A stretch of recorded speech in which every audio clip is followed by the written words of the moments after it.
dengan menyambut seorang pelatih baru kita yang tidak akan bergeser dari bulan Januari untuk diumumkan, karena pasti tidak bisa lewat. Di depan ada FIFA Series pada bulan Maret, makanya di Januari ini sudah harus ada pelatih. Nama paling terdepan tentu kita sudah tahu semua, John Herdman, pelatih kelahiran Inggris, 50 tahun, yang membawa Kanada itu lolos ke Piala Dunia setelah menunggu 36 tahun lamanya, sejak tahun 86 itu, dan akhirnya pada 2022 di Qatar, John Herdman membawa Alphonso Davies dan kawan-kawan meraih tiket ke Piala Dunia. Walaupun mereka tersingkir, tetapi tetap dengan kepala tegak. John Herdman bangga dengan penampilan dari tim Kanada karena mereka berada di grup yang maut, grup yang keras, bersama dengan Belgia, Kroasia, dan Maroko ketika itu. Dan saat ini setelah dia berhenti dari Toronto, Indonesia mencari pelatih. Makanya di tahun ini saya bilang kita berharap sekali ada kebangkitan untuk tim nasional kita.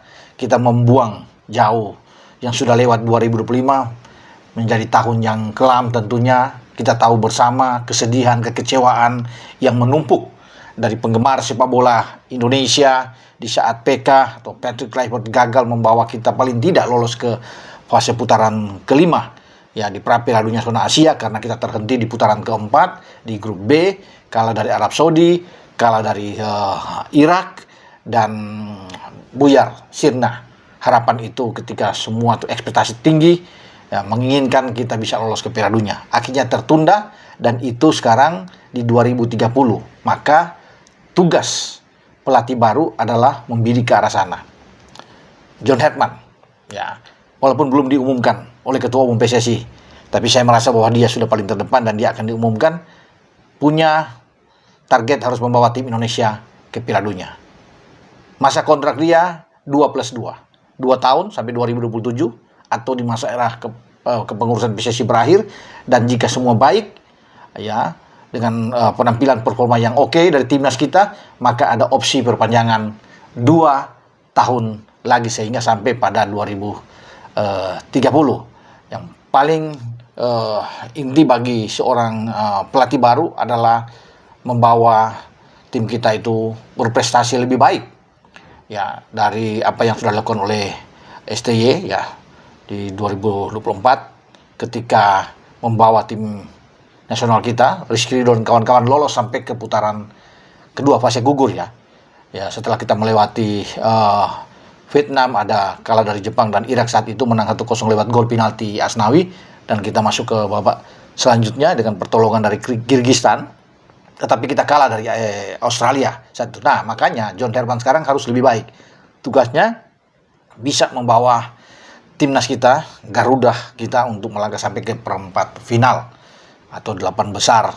Itu punya tugas. 16 besar berarti menyamai apa yang sudah dilakukan oleh STY, tapi kalau 8 besar tentunya itu suatu sejarah baru bagi persepak bolaan kita di kancah Asia. Itu masih 2027, tepatnya di Januari Februari kan. Nah, di 2026 ini itu menjadi tantangan, panggung pertama bagi pelatih baru kita di FIFA Series bulan Maret. Ya, ini lintas konfederasi yang akan dilalui oleh seorang pelatih baru sebelum masuk ke Asian Cup atau Piala AFF pada bulan Juli Agustus, dan nantinya di bulan September Oktober itu juga akan ada pertandingan yang sudah dirancang oleh FIFA, yaitu AFC ya, Nations League, itu akan berputar di sana, dan ini mungkin memerlukan waktu 2 tahun kalau nggak salah ya, karena itu kan mengisi waktu di jeda internasional.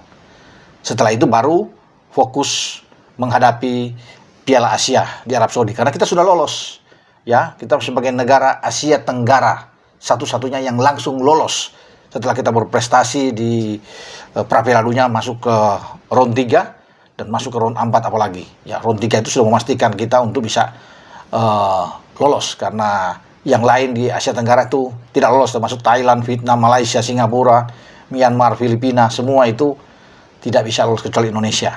Tapi kemarin ya Singapura juga sudah ikut ya lolos ke putaran final Piala Asia. Nah, tinggal menunggu dengan Thailand dan juga apakah Malaysia dan Vietnam yang bersaing untuk bisa mengikuti langkah Indonesia dan juga dengan Singapura.